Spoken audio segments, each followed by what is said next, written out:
4장인데요. 우리가 지금 골로새서를 계속 공부하고 있는데, 골로새서를 지금 이렇게 다시 한번 되짚어 보도록 하겠습니다. 골로새서는 하늘 소망에 대해서 우리에게 말씀해 주고 있습니다. 하늘 소망에 대해서. 1장에서 하늘 소망에 대해서 하늘에 쌓아둔 소망을 우리에게 말씀해 주고 있죠. 그러면서 사도 바울은 우리가 이 땅 가운데에서는 우리를 자꾸 이 땅에 메어두려고 하고 우리 하늘을 바라보지 못하도록 만드는 여러 가지 다양한 이론들과 철학들과 우리를 얽어매는 그 같은 가르침들이 있다. 그런 것들에 매이지 말고 이제 위의 것을 찾으라. 우리가 그리스도와 함께 살리심을 받았으면 위의 것을 찾으라고 말씀하고 있습니다. 땅의 것을 생각하지 말고 위의 것을 생각하라고 우리에게 말씀하고 있습니다. 그러면서 우리가 위의 것을 찾는 사람은 어떻게 살아가야 하는지를 3장에서 이렇게 쭉 말씀해 주고 있습니다. 특별히 가정생활에 대해서 강조하시면서 가정이 분명하게 주님 앞에 이렇게 드려졌을 때, 특별히 가정의 가장 중요한 구성원은 남편과 아내입니다. 부부가 먼저 주님 앞에 드려지고 주님을 섬기게 될 때, 그리고 그 다음에 자녀를 주님 앞에 양육하고 또 부모에게 공경하게 될 때, 이 같은 순서로 우리가 주님 앞에서 분명하게 주님을 섬겨나가게 될 때, 그럴 때 세상 사람들도 우리를 바라보게 될 때, 저 사람은 정말 하나님을 믿는 사람이 맞구나. 또 우리가 그렇게 경건하게 가정을 이뤄나가게 될 때 주님을 바라볼 수 있는, 위의 것을 바라볼 수 있는 그 같은 모습이 된다는 것을 1장과 2장과 3장을 통해서 우리에게 말씀해 주셨습니다. 오늘은 그 3장에 이어서 이제 두 가지를 더 이 하늘 소망을 가진 사람들은 무엇을 해야 되는지, 어떻게 해야 되는지를 기도와 또 이게 다른 사람들에 대해서 말하는 것에 대해서 두 가지를 더 교훈하신 다음에 이제 사도 바울이 자기와 함께 있는 동역자들에 대해서 소개하고 문안하고 편지를 마치는 이와 같은 내용을 담고 있습니다. 여기에서 우리가 그렇다면 오늘 이제 우리가 배워야 할 이 하늘 소망을 갖고 있는 사람들은 어떤 삶을 살아가느냐? 첫 번째 4장에서는 기도에 대해서 말씀하고 있습니다. 기도. 제가 성도님들에게 묻습니다. 성도님들은 기도의 능력을 믿습니까? 기도의 능력을 경험하셨습니까? 대단히 중요합니다. 우리는 기도를 합니다. 그런데 그 기도가 우리 4장 2절에 보시면요, 기도를 계속하고 기도에 감사함으로 깨어있으라 라고 말씀하고 있습니다. 기도를 계속해야 하는데, 기도를 계속하려면 기도했을 때 우리가 주님과 이게 교제가 되고 또 주님으로부터 내 기도가 응답받게 되었을 때, 그럴 때 우리는 기도를 계속할 수가 있습니다. 근데 내가 기도했을 때 기도에 응답이 없다면 그러면 이제 기도가 힘이 없어지죠. 그러면서 계속 기도할 수가 없게 됩니다. 그렇다면 우리가 응답받는 기도의 응답을 받으려면 우리는 어떻게 기도해야 할 것인가, 이 부분이 필요하겠죠. 그래서 두 가지, 우리가 계속해서 기도하기 위해서, 기도의 응답을 받기 위해서는 우리가 두 가지 부분에 우리가 유의해야 합니다. 첫 번째, 우리가 우리의 삶이 거룩하지 못할 때, 우리는 우리의 기도에 응답받을 수가 없습니다. 우리의 삶이, 물론 우리는 완벽하게 우리가 거룩한 삶을 살 수는 없습니다. 그건 분명히 우리가 인정을 합니다. 그러나 우리가 고의적으로 죄에 거하면서 내가 죄를 고의적으로 내가 그것을 누리고 있으면서 그런 가운데서 우리가 기도했을 때 하나님께서는 그 기도를 들으시지 않는다는 것입니다. 우리 이사야서 59장 말씀을 한번 보시겠습니다. 구약성경 이사야서 59장 말씀을 찾아보겠습니다.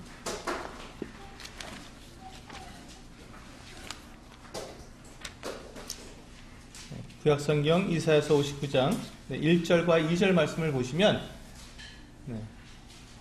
하나님은 분명하게 우리에게 말씀해 주고 계십니다.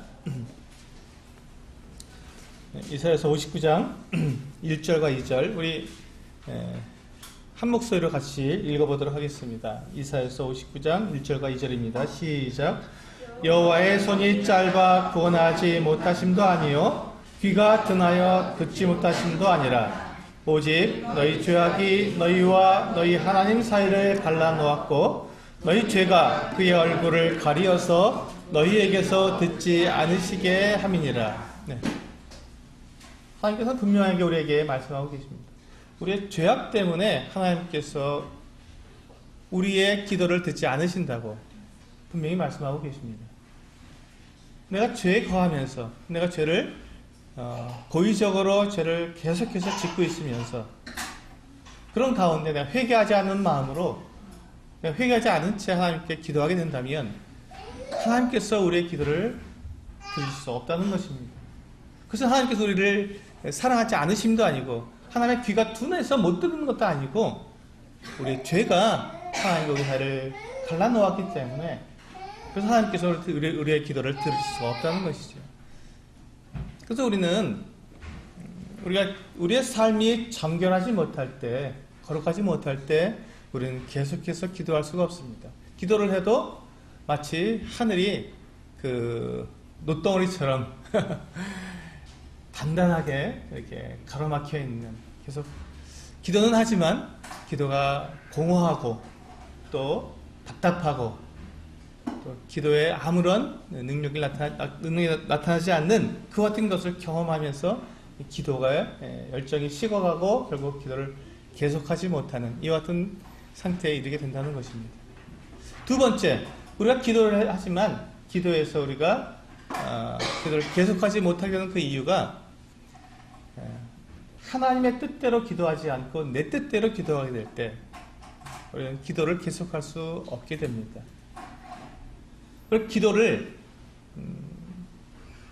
기도할 때 우리는 내 뜻을 하나님께 고집하고 하나님 제가 이것을 원하니까 이것 좀 들어주십시오 하고 내게 있는 사정을 알려드리는 것은 맞습니다. 그러나 내 뜻을 고집해서 하나님의 그 능력을 마치 내가 원하는 것을 하기 위해서 하나님의 능력을 내가 가져다 쓰는 사람처럼, 그렇다면 이것은 주객이 전도되는 거거든요. 가만 생각해 보시기 바랍니다. 우리가 하나님의 뜻에 내가 가지고 있는 이 능력과 힘을 들여서 그 일을 이루고 우리가 살아가는 것인지, 반대로 내가 원하는 것, 내가 뜻하는 것을 이루기 위해서 하나님의 그 전능하신 능력을 내가 이용하는 것인지, 여러분 어떤 것이 신앙생활이라고 생각하십니까? 분명합니다. 분명한 거거든요. 만약에 내가 원하는 것, 내가 가지고 싶고 내가 이루고 싶고 내가 되고 싶은 그와 같은 것들을 하기 위해서 주님의 능력을 좀 빌려주십시오라고 기도한다면 그것은 내가 주인이고 하나님은 나의 종이 되는 것입니다. 너무 우스운 일이죠. 그러나 하나님께서는 늘 우리에게 말씀하시기를 하나님의 뜻을 위해서 우리의 모든 것을 드리도록 하나님께서는 말씀하고 있습니다. 정반대입니다.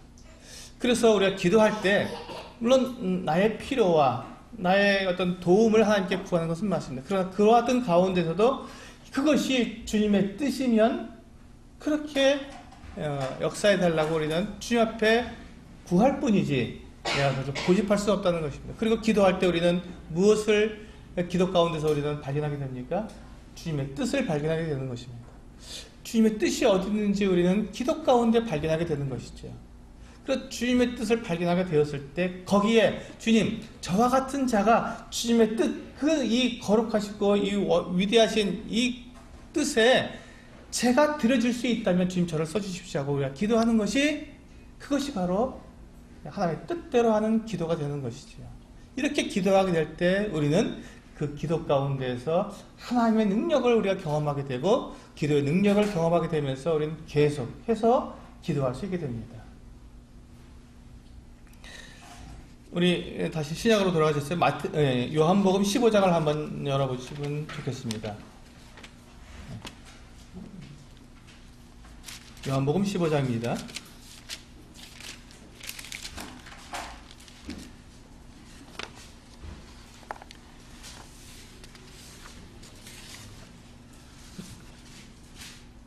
요한복음 15장 7절입니다. 기도에 대해서 굉장히 주 예수님께서 제자들에게 정말 놀라운 약속을 해주셨습니다. 요한복음 15장 7절에 보면 이와 같이 약속해 주셨습니다. 너희가 내 안에 거하고 내 말이 너희 안에 거하면 무엇이든지 원하는 대로 구하라. 그리하면 이루리라. 무엇이든지 원하는 대로 구하라는 것입니다. 그러면 이루겠다고, 이루어지겠다고 주님께서 약속해 주셨습니다. 이건 기도에 대한 어마어마한 그 같은 약속을 우리에게 해주신 것입니다. 그래서 많은 사람들이 이 말씀을 붙들고 우리는 기도합니다. 그리고 우리도 이와 같은 말씀을 붙들고 우리가 기도해야 합니다. 그런데 이 말씀에는 그 앞에 무엇이든지 구할 수 있다고 하는 그 말씀 앞에 조건이 붙어 있습니다. 이 조건이 대단히 중요한 것이죠. 어떤 조건이 있습니까? 너희가 내 안에 거하고 내 말이, 주님의 말씀이 우리 안에 거할 때 비로소 우리가 이와 같은 일을 할 수 있다는 것입니다.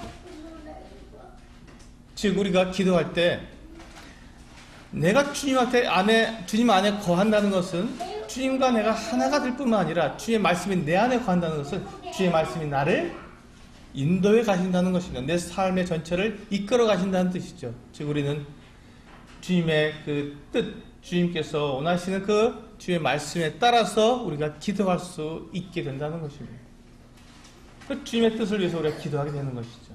주님과 내가 하나가 된 이 온전한 뜻을 위해서는 기도할 수 있게 됩니다. 그때 비로소 우리는 무엇이든지 주님 앞에 구할 수 있게 됩니다. 이때 우리는 우리의 욕심을 위해서 기도하지 않을 것입니다. 내 자신의 어떤 이익을 위해서 우리는 기도하지 않을 것입니다. 내 정욕을 위해서 기도하지 않을 것입니다. 내가 죄를 짓기 위해서 기도하지 않을 것입니다. 다른 사람을 해치고 다른 사람을 저주하기 위해서 우리는 기도하지 않을 것입니다. 오히려 사람들을 용서하고 원수를 용서하고 우리를 해치려고 하는 사람들에게 사랑을 나타내기 위해서 우리는 기도하게 될 것입니다. 주님께서 그렇게 하셨으니까. 그러면서 주의 말씀에 따라서 우리가 기도하게 될 때 우리는 무엇이든지 주님 앞에 구할 때 우리는 그것을 다 받을 수 있다는 것입니다. 참 놀랍죠. 이런 이와 같은 기도가 이와 같은 놀라운 능력이 우리에게 있다는 것을 생각할 때마다 우리는 참 놀랍습니다. 우리는 사람입니다. 우리는 어떤 능력이 있는 그런 사람들이 아닙니다. 우리는 무엇이든지 할 수 있는 사람들이 아닙니다. 우리는 우리에게 주어진 제한된 힘과 제한된 지식과 지혜를 가지고 우리는 살아갈 뿐입니다. 그런데 그 가운데 하나님께서 우리 안에 역사하시고 내 안에 성령께서 역사하셔서 나를 주장하실 때 내 능력 이상으로 하나님의 능력이 나에서 나타난다는 것이죠. 그것이 내 뜻을 위해서 하나님의 능력을 이용한다는 것이 아니라 반대로 하나님의 뜻을 위해서 내가 나를 드려지게 될 때 하나님께서 나를 통해서 역사하신다는 것입니다. 이 놀라운 기도의 비밀이 여기에서 나타나는 것입니다. 그렇게 될 때 우리는 계속해서 기도할 수 있게 됩니다. 기도를 계속해서 할 수 있는 것입니다. 그리고 두 번째, 우리 본문으로 돌아오시면 좋겠습니다. 골로새서 4장에 보시면 사도 바울이 3절에서 이와 같은 말씀하셨습니다.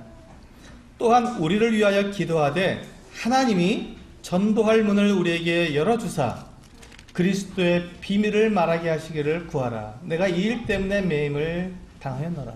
여기 보시면 사도 바울이 자기 일행들을 위해서 기도해달라고 기도 부탁을 하는 것입니다.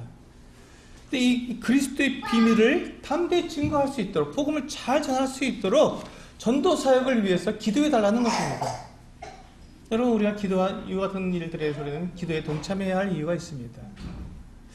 그런데 어떤 분들은 복음을 전하고 그리스도의 복음 비밀을 전하는 것이 하나님의 뜻이고 하나님의 뜻이면 우리가 꼭 기도하지 않아도 하나님께서 그걸 이루시지 않겠습니까? 왜 그것을 위해서 꼭 기도해야 됩니까? 라고 묻는 분들이 있습니다. 근데 그렇지 않습니다. 주님은 우리에게 그와 같은 하나님의 사역을 위해서 우리가 기도하라고 말씀하고 있습니다. 기도하라고. 그때 주님께서 그 주님의 능력을 이 바울의 일행 가운데 더 나타내시고 더 풍요롭게 하신다는 것입니다. 그게 첫 번째이고, 두 번째가 뭔지 아십니까? 주님께서는 기도하는 사람을 통해서 일을 하십니다. 주님은 기도하는 사람을 통해서 역사하시는 분이십니다. 주님께서 이 땅에서 역사하실 때 사람을 통해서 역사하십니다. 그런데 어떤 사람을 들어서 사용하십니까? 기도하는 사람을 통해서 사용하십니다. 기도하는 사람을 통해서 일을 하십니다. 어제 저는 남아프리카 공화국의 그 선교사 파송식에 다녀왔습니다.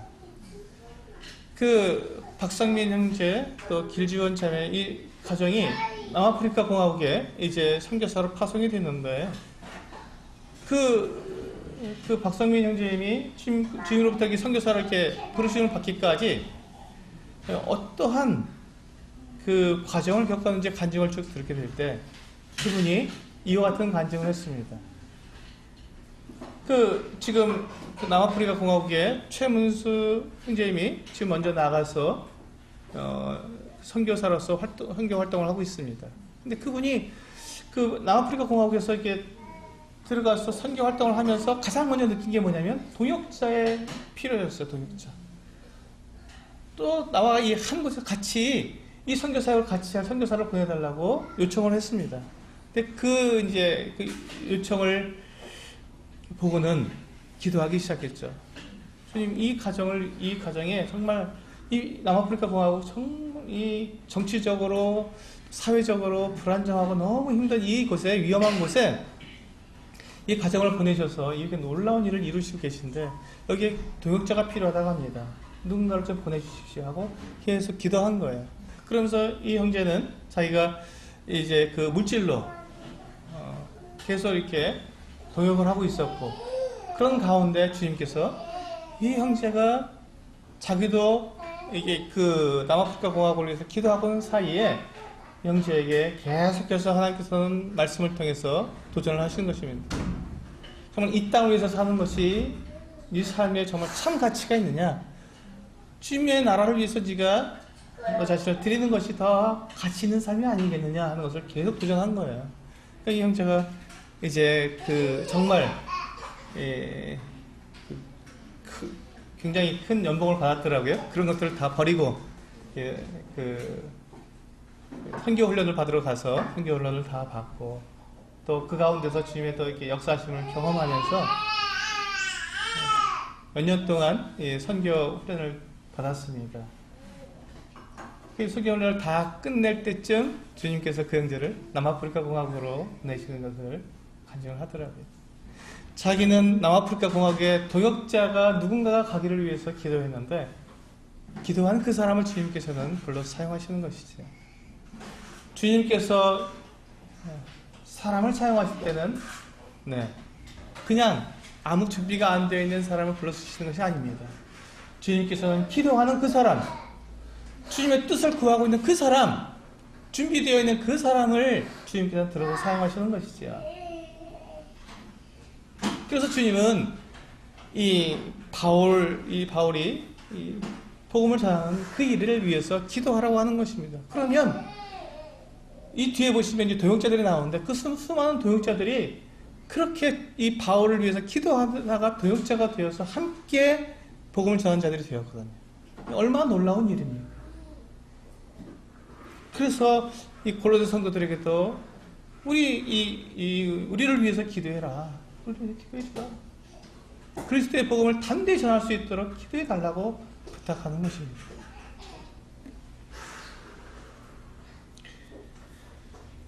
그 다음에 이제 이와 같은 기도가 우리는 이 하늘 소망을 가진 사람들이 같은 기도를 하는 사람들입니다. 쉬지 않고 기도하는 사람들입니다. 그리고 이제 두 번째는 5절에 보시면 이와 같이 말씀하고 있습니다. 외인에 대해서는 지혜로 행하여 세월을 아끼라. 외인에 대해서는 지혜로 행하여 세월을 아끼라. 이게 무슨 말씀이겠습니까? 이 말씀은 믿지 않는 불신자들을 대해서 우리는 어떻게 그들과 관계를 맺을 것인가 하는 것을 말씀하고 있는 것입니다. 여기는 우리가 지혜가 필요하다고 말씀하고 있습니다. 지혜가 필요하다고. 어떤 분들은 믿지 않는 사람들과 함께 생활할 때, 직장 생활을 하거나 우리가 사회생활할 때, 우리 다 믿는 사람과 함께 생활하지 않습니다. 믿지 않는 사람들과 함께 만나서 생활합니다. 그런데 그분들에게 정말 집요할 정도로 예수 믿으라고 그냥 괴롭힙니다. 이게 나쁜 건 아니겠다고 생각되지만 그렇게 했을 때 지혜롭지 못할 수도 있습니다. 오히려 반대하고 반발하고 아주 그냥 나를 피해버리는, 오히려 마음을 닫아버리게 만드는 이와 같은 경우도 있다는 것입니다. 그래서 우리는 지혜가 필요합니다. 물론 우리가 담대하게 복음을 전해야 되고 우리 주위에 있는 믿지 않는 분들을 영혼을 위해서 우리가 눈물을 흘리고 기도해야 되지만 그분들을 주님 앞으로 인도하게 할 때 지혜롭게 해야 한다는 것입니다. 지혜롭게 대해야 한다는 것이죠. 그 뒤에 보시면 세월을 아끼라고 되어 있지 않습니까? 바로 그게 그것입니다. 지혜롭게 그분들을 대해서 그분들로 하여금 하나님 앞에 나올 수 있는 기회를 만들어 주라는 것입니다. 사람들은 우리가 많은 말을 하는 것을 원치 않습니다. 사실 우리에서 무엇을 보기 원한다고요? 우리에서 사랑을 보기 원합니다. 정말 저 사람을 내가 믿을 수 있는지, 그 사람이 하는 말을 내가 믿을 수 있으려면 그 사람이 하는 행동을 통해서 내가 그 확신을 가져야 되는데, 어떻게 해서 확신을 갖겠습니까? 그 사람이 나를 사랑해 줄 때 우리는 믿는 것이지, 나하고 이해관계를 따지고 막 자기 욕심만 부리고 이기적인 사람을 보면서 저 사람 믿을 만한 사람이라고 생각하는 사람은 한 사람도 없습니다. 우리는 그래서 지혜가 필요합니다. 어떻게 하면 그 사람에게서 내가 신뢰를 받을 수 있는지, 믿지 않는 사람들에게 내가 그리스도인으로서 분명한 신뢰를 받을 수 있는지 우리는 지혜가 필요한 것입니다. 그리고 6절에 보시면 이와 같이 말씀하고 있습니다. 너희 말을 항상 은혜 가운데서 소금으로 맛을 냄과 같이 하라. 그리하면 각 사람에게 마땅히 대답할 것을 알리라. 여기에 키포인트가 있습니다.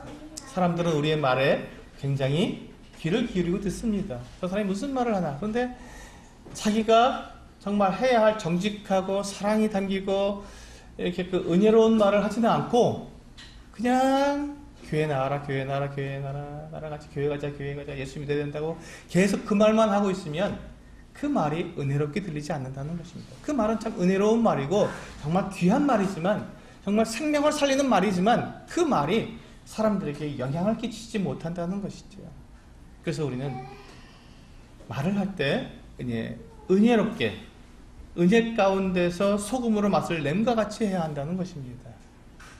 어떻게 하면 이렇게 될 수 있을까요? 저도 이 부분이 굉장히 약합니다. 제 아내가 저에게 늘 하는 말이 있습니다. 당신이 옳다고 생각하는 일은 절대로 안 져요. 안 집니다. 우리는 내가 옳다고 생각하는 것, 다른 분들하고 이렇게 얘기할 때 절대로 안 집니다. 꼭 내가 이겨야 한다는 거예요. 그래야 내가 진리를 가지고 있다는 것을 내가 복음으로 승리했다고 착각한다는 것이죠. 저도 그게 제 몸에 배웠어요. 내가 진리가 있으니까 진리를 결코 질 수 없어. 내가 반드시 이겨야 되라는 이런 어떤 오만함, 교만함 이런 것들이 저에게도 있는 것 같습니다. 그러니까 저희 아내가 저에게 늘 하는 말이 당신은 당신이 옳다고 생각되는 일은 절대로 안 진다는 거예요. 저도 상관없는데 야, 꼭 그걸 이기려고만 하냐고.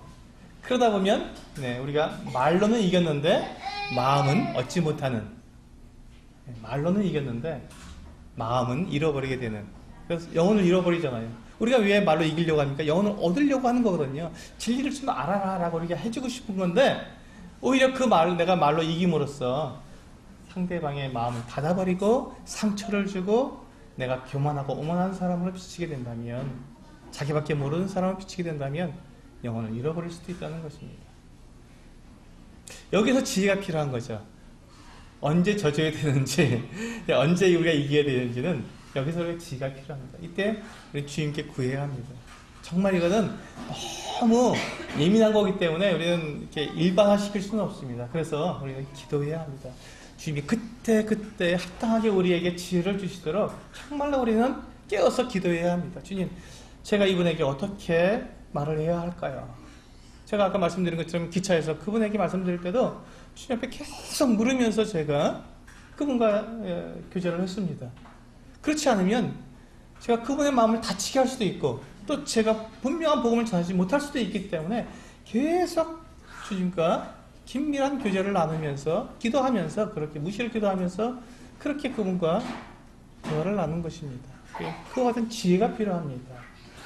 지혜가 필요한 겁니다.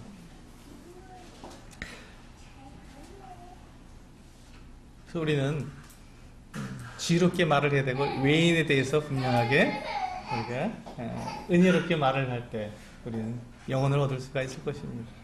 이게 하늘 소망을 가지고 있는 사람들이 사는 모습입니다. 하늘 소망을 가진 사람들. 그래서 우리는 말을 할 때 거칠게 말을 한다든지 거짓을 말한다든지 또 우리가 그냥 이기적인 말을 한다든지 이런 말 하지 않습니다. 우리는 하늘의 소망을 둔 사람들은 이 땅의 것을 위해서 우리는 그렇게 살지 않습니다. 하늘에 속한 사람들답게 그렇게 우리는 은혜롭게 말을 하는 그와 같은 사람들이 되는 것입니다. 이제 바울은 이렇게 해서 이제 하늘의 소망을 둔 사람들의 하는 삶의 모습을 우리에게 말씀해 주셨고 7절부터 이제 18절까지는 이제 그와 함께하고 있는 동역자들에 대해서 말씀해 주고 있습니다. 여러분, 바울이 전도여행을 1차, 2차, 3차 전도여행을 다녔는데 그 오랜 기간 동안 그 많은 지역을 다니면서 혼자 다녔다고 생각하십니까?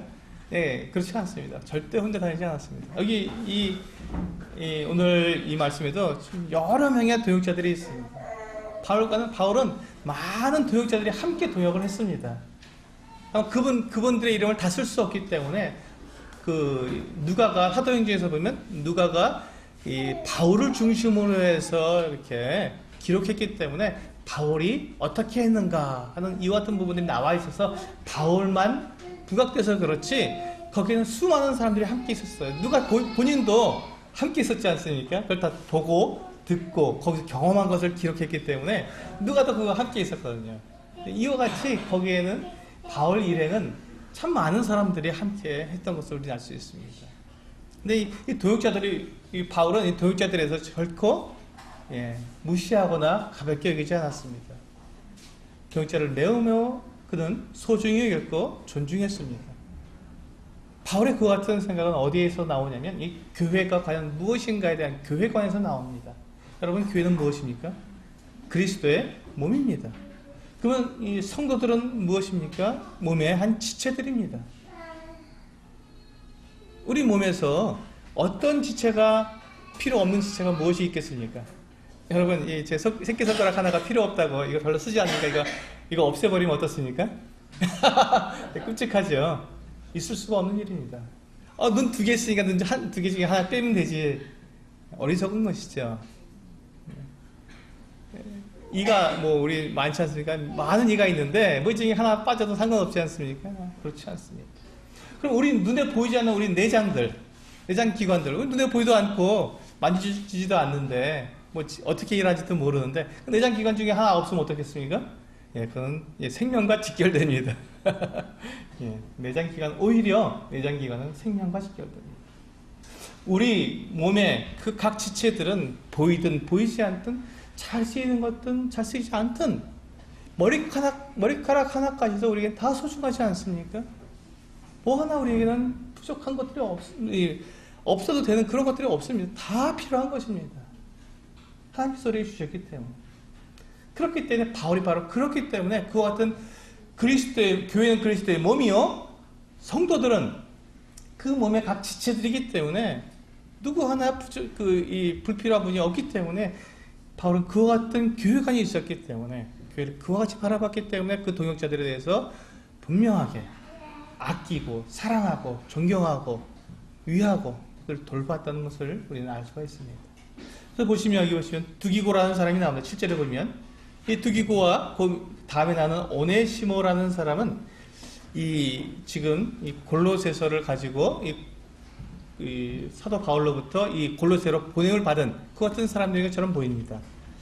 근데 이 두기고에 대해서 어떻게 사도 바울이 표현하는지 한번 보면 참 좋겠습니다. 7절에 보시면 중간에 보시면 그는 사랑받는 형제요 신실한 일꾼이요 주 안에서 함께 종이 된 자니라. 여러분, 이 표현 한번 생각해 보십시오. 그는 사랑받는 형제다. 그리고 신실한 일꾼이다. 그럼 이런 표현 여러분 받고 싶지 않습니까? 저도 받고 싶습니다.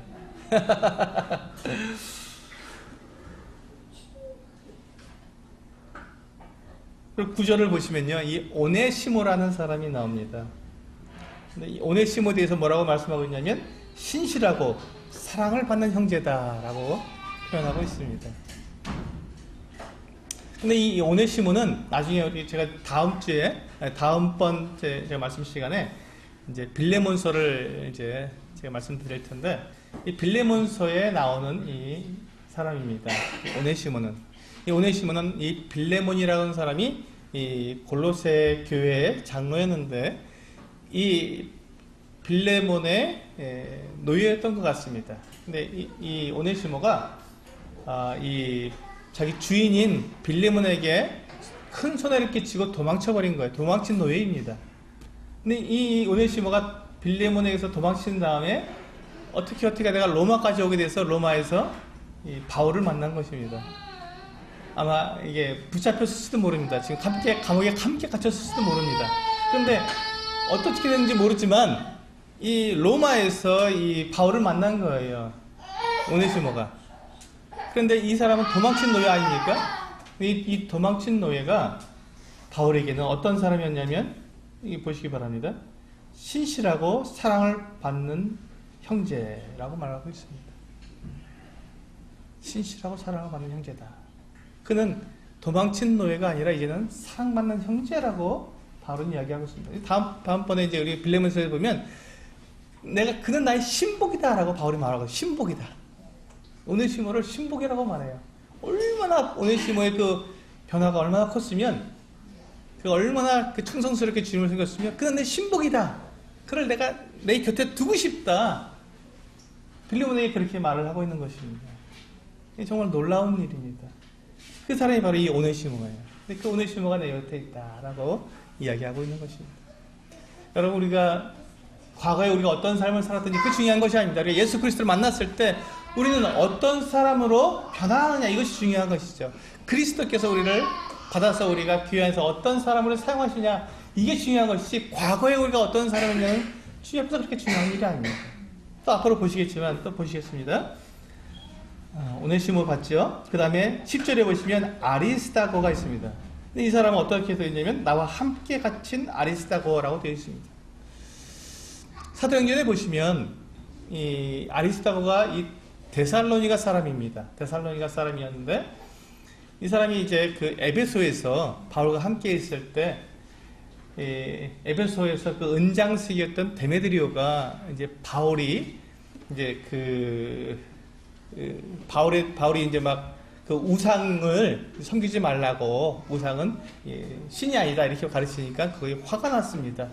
그래서 이 바울 일행이 바울이 자기들의 그 우상을 갖다가 우습게 여겼다. 그래서 에베소의 여신인 아데미 신을 갖다가 우습게 여겼다 하면서 큰 소동을 일으켜갖고, 그때 이 바울을 잡으려고 했는데 바울은 다른 데 있었기 때문에 못 잡았고, 바울과 함께 있었던 이 아리스다고를 잡았습니다. 잡아서 연극장, 그 에베소에 있는 극장으로 끌고 들어가서 거기서 그냥 막 2시간 동안이나 에베소의 아데미여 막 소리를 질른 정말 끔찍하게 두려운 사건에 그때 붙잡혔던 사람이 이 아리스다고입니다.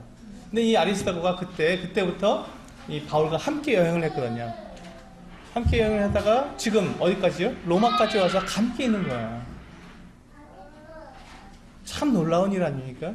그때 이 아리스다고가 에베소에서 나타났는데 그 이후에 계속해서 바울과 함께 동행을 했고, 지금 로마에서 함께 갇혔다. 바울을 섬기기 위해서 함께 오게 있는 거예요. 이 아리스다고가. 정말 놀라운 일이죠. 이와 같은 형제가 함께 있었습니다. 그 다음에 그 옆에 보니까 바나바의 생질 마가와, 이 마가에 대하여 너희가 명을 받았음에 그가 이것을 영접하라. 마가는 누굽니까? 바나바의 조카라고 되어 있습니다. 바나바의 조카. 근데 이 마가가 어떤 사람이었냐면, 이 마가는 굉장히 부유한 청년이었어요. 마가는 예루살렘에 자기 큰 집이 있었고 저택이 있었습니다. 그래서 마가의 다락방에 모였다고 하지 않습니까? 초대교회가 120명이 모일 수 있는 집이었습니다. 2층에 이렇게 모였는데, 우리 여기 지금 몇 명 모이지 않았는데 좁죠? 근데 120명이 모여서 예배를 드릴 수 있을 만큼 넓은 저택을 가지고 있습니다. 자기 집이었는데 굉장히 큰 부자였습니다. 근데 이 부유했던 이 마가가 함께 전도여행을 1차 전도여행을 나갔거든요. 근데 전도여행 나가서 이제 구부를 이제 지나서 이제 버가에 이르렀을 때 너무너무 힘든 거예요. 그렇게 어려우니까 이제 거기서 그만하고 낙오자가 되어서 다시 예루살렘으로 돌아와 버렸습니다. 전도여행 1차 가서 잠깐 하고 그냥 돌아와 버린 거예요. 그러니까 이 바울의 생각에 아니 이런 사람이 어딨나 이렇게 헌신되지 않고 그거 고통을 못 견디고 하나 이렇게 생각을 했던 거예요. 그러니까 1차 전도여행을 다 이제 바나바와 함께 마치고 돌아왔다가 이제 2차 전도여행을 떠나려고 바나바와 함께 떠날 때 바나바는 자기 이제 조카니까 한번 우리가 곁에다 또 한 번 데리고 가자 이렇게 했는데 바울은 아유 전도여행 가서 이렇게 돌아온 자를 다시 데리고 갈 수 없다. 또 다시 이렇게 되면 너무너무 큰 손해가 나니까 안 된다 해갖고 바나바와 바울 사이에 크게 다툼이 일어난 거예요. 그래서 이 바나바와 바울이 헤어지게 되는 이런 참 불행을 이 마가가 초래한 것이죠. 그런 사람이었어요. 바울은 마가를 믿지 않았습니다. 그 당시에. 근데 지금 어떠냐면 바울은 내게 요긴한 사람이다 라고 디모데후서에서 말씀하고 있습니다. 그리고 지금 여기 보면 마가가 이 바나바와 이 바울과 함께 있는 거예요. 내가 이제 그를 보낼 테니까 그가 가거든 영접해라 하고 마가를 이렇게 지금 사용하고 있습니다. 두 번째 말씀드립니다. 우리가 과거에 어떤 사람이었든지 그것이 중요하지 않습니까? 오늘 현재 지금 이 시간에 내가 주님을 어떻게 섬기고 있느냐 이게 중요한 일이지 과거에 내가 어떻게 섬겼느냐는 그렇게 중요한 일이 아닙니다. 오네시모가 어떤 사람이었습니까? 도망치는 노예였지만 바울의 신복이 되었고 마가는 전도여행 때 실패한 낙오자였지만 이제 바울에게는 정말 요긴한 사람으로서 그가 함께 동역하는 사람으로서 그는 사용되고 있다는 것입니다. 그 다음에 이제 우리 11절에 보시면 유스도라 하는 예수가 있습니다. 예수라는 이름은 여호수아라는 이제 히브리어로는 여호수아고요. 흔한 이름이었어요. 사실 여호수아라는 이름이었기 때문에 많은 사람들이 쓰던 이름이었습니다. 근데 이 유스도라 하는 예수도 너희에게 무난하니라. 근데 이 사람들에 대해서 이제 지금 뭐라고 말씀하고 있냐면 그들은 할레파이나 그들은 누구냐면 바로 앞에 있는 마가와 이 유스도 이 두 사람을 말하고 있는 것입니다. 이 두 사람은 할레파이다 유대인이라는 뜻이죠. 유대인이나 이들만은 하나님의 나라를 위하여 함께 역사한 자들이니 한번 보세요. 이런 참 놀라운 칭호를 받습니다. 마가도 그렇고 유스도도 그렇고 이들만은 하나님의 나라를 위해서 힘쓰는 자들이다. 얼마나 아름다운 이름입니까? 또 이런 사람들이 나의 위로가 되었다. 바울에게 큰 위로가 되었던 동역자들입니다. 12절에 보시면 그리스도 예수의 종인 너에게서 온 에바브라가 너에게 무난하느니라. 근데 이 에바브라가 어떤 사람이냐면 이 골로새에서 아마 그 바울을 섬기기 위해서 보냄을 받은 사람 같습니다. 근데 이 에바브라가 어떤 일을 했냐면 그가 항상 너희를 위하여 애써 기도하고 너희로 하나님의 모든 뜻 가운데서 완전하고 확신 있게 서기를 구하나니 바울이 알아버린 거예요. 이 에바브라가 얼마나 골로새 성도들을 위해서 기도하고 있는지 바울이 알아버린 거예요. 얼마나 아름답습니까? 얼마나 아름답습니까? 성도들을 위해서 이렇게 밤낮으로 기도하고 있는 이 일꾼의 모습이 얼마나 아름답습니까? 이게 바울의 동역자의 모습입니다. 그리고 13절에 보시면 14절 보시겠어요. 14절에 보시면 이제 드디어 사랑을 받는 의사 누가가 나옵니다. 누가복음을 기록했죠. 사도행전을 기록했습니다. 근데 이 사람의 직업이 뭐라고요? 네, 의사였어요. 이때 여기서 알게 된 거예요. 이 사람이 누가라는 사람은 의사였구나. 근데 그가 어떤 의사였다고요? 사랑받는 사람이었던 거예요. 이 사람이 얼마나 헌신적이었고 얼마나 사람들에게 그 같은 자기가 갖고 있는 이 의술로 사람들을 도와줬는지 사랑받는 의사라는 이름을 가진 누가가 있었습니다. 또 그 뒤에 데마라는 사람이 나옵니다. 데마가 너희에게 무난하니라. 이 사람은 주님의 이 바울의 놀라운 동역자였죠. 근데 데마는 어떤 사람이었습니까? 나중에 여러분 보시면요. 데마는 세상을 사랑하여 데살로니가로 갔고 라고 디모데후서에서 말씀하고 있습니다. 디모데후서 4장에 보면 이 데마가 이제 바울의 이제 마지막, 디모데후서는 마지막 부분이거든요. 그때 더 이상 바울과 함께 있지 않고 세상을 사랑하여라는 말을 붙었습니다. 그냥 데살로니가로 간 것이 아니라 세상을 사랑하여, 세상을 사랑하여 데살로니가로 간 데마가 있었습니다.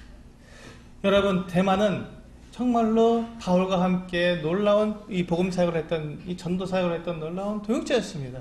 근데 그의 마지막은 어떻습니까? 세상을 사랑하는 사람이 되어버렸습니다. 과거에 우리는 어떤 믿음으로 섬겼는지가 중요한 것이 아니라 지금 내가 어떻게 주님을 섬기고 있느냐가 대단히 중요한 것입니다. 과거에 아무리 잘생겼으면 무엇합니까? 오늘 내가 주님을 섬기지 않는다면 그것이 나에게 부끄러움이 되는 것입니다. 그래서 우리는 과거에 내가 잘못 섬겼어도 오늘부터 내가 주님을 섬길 수 있고, 과거에 내가 아무리 잘생겼어도 오늘 내가 주님 앞에서 내 믿음을 잃어버릴 수도 있다는 것입니다. 우리는 그와 같은 주님을 향한 우리의 삶을 오늘 이 순간에 지금 여기에서 우리는 분명하게 주님 앞에서 살아가는 삶을 살아갈 것입니다. 그 뒤에 보시면 17절의 마지막입니다. 17절에 보시면 아키뽀라는 사람이 나옵니다. 이 아키뽀도 이제 빌레몬서를 할 때 말씀을 드리겠지만 이 아키뽀는 골로새 교회의 한 직분을 맡은 사람이었습니다. 많은 분들이 이 아키뽀는 아마도 그 빌레몬과 그의 아내 야비아의 아들이 아니겠느냐라고 이야기하는데 정확한 것은 모르겠습니다. 하지만 이 아키뽀는 그 골로새 교회에서 아주 중요한 직분을 맡은 사람 같았습니다. 그래서 바울은 뭐라 하냐면 아키뽀에게 이르기를 주 안에서 받은 직분을 삼가 이루라. 주 안에서 받은 직분을 삼가 이루라는 거죠. 주님께서 우리 성도님들에게 어떠한 직분을 주셨습니까? 여러분들 어떤 일을 가지고 계십니까? 주님께서 여러분들에게 주신 은사는 무엇입니까? 여러분들을 주님께서 어떻게 부르셨습니까? 혹시 주님께서 나를 어떻게 부르셨는지에 대해 관심도 없는 것이 아니니까 혹시 전 잘 모르겠는데요 라고 하시는 분들은 그거에 대해 관심도 없는 것이 아니겠습니까? 모른다면 주님이 우리를 부르셨습니다. 분명히. 그리고 우리의 은사를 다 주셨습니다. 그럼 내 은사가 무엇인지, 내가 어떻게 섬겨야 하는지, 교회에서 내가 무슨 일을 해야 하는지 우리는 알아야 한다는 것이죠. 그게 나의 책임입니다. 주님 앞에서. 누가 가르쳐 주겠습니까? 그것을? 주님께서 가르쳐 주신 대로 우리는 그것을 내가 알고 거기 관심을 가지고 알아보고, 그리고 내가 거기서 확신을 가지고 그것으로 주님을 섬겨야겠죠. 아키포에게 이릅니다. 그러니까 주 안에서 받은 그 직분을 이루라. 삼가해서, 조심해서, 주의해서 이루라는 것입니다. 그냥 아무렇게나 그 직분을 사용하지 말고 조심해서 아주 명백하게 그것을 사용하라는 것입니다. 이렇게 바울은 동역자들과 또 이제 이 편지를 받는 이 아키포, 골로새 교회에 있는 이 아키포에게 이 같은 내용을 이렇게 권면하면서 편지를 마무리했습니다. 여러분, 우리 골로새서를 통해서 우리가 많은 것들을 생각할 수 있겠지만 우리는 한 가지, 우리는 그리스도인입니다. 그리스도인이라 하면 우리의 생명은 그리스도와 함께 하나님 안에 감추어져 있는 생명을 가진 사람들입니다. 그래서 우리는 하늘의 소망을 두고 살아갑니다. 이 땅에 우리의 생명이 보존되는 것이 아니라, 이 땅에서 우리가 영원히 사는 것이 아니라, 우리의 생명은 저 하늘에 하나님께 감추어져 있는 사람이기 때문에 우리는 저 하늘의 소망을 두고 살아가는 사람들입니다. 그럼 그에 합당하게 살아가야 합니다. 우리는 그 일을 위해서 우리는 함께 동역해야 합니다. 교회는 누가 앞에 서고 누가 뒤에 서는 것이 아닙니다. 우리 함께 가는 거, 어깨 동무하고 함께 가는 것입니다. 여러분, 어깨 동무하고 함께 가는데 한 사람이 주저앉으면 다 주저앉게 됩니다. 같이 가는 것이지 누가 앞서고 누가 뒤서는 것이 아닙니다. 교회는 한 지체이기 때문에 한 지체가 아프면 다 아픈 거예요. 온몸이 다 아픈 겁니다. 우리 오대경 선생님 사고가 나서 이렇게 다리를 다치니까 온몸이 다 아프지 않습니까? 거기만 아프고 다른 데는 다 안 아픕니까? 물론 거기만 아프고 다른 데는 안 아파도 온몸이 다 고통을 받지 않습니까? 같은 것입니다. 교회는 그리스도의 몸이고 한 지체입니다. 그렇기 때문에 우리는 함께 하늘 소망을 바라보며 하늘 소망을 가지고 그렇게 위를 바라보면서 함께 나아가는 성도들이 되어야 할 것입니다. 함께 기도하시고 마치도록 하겠습니다.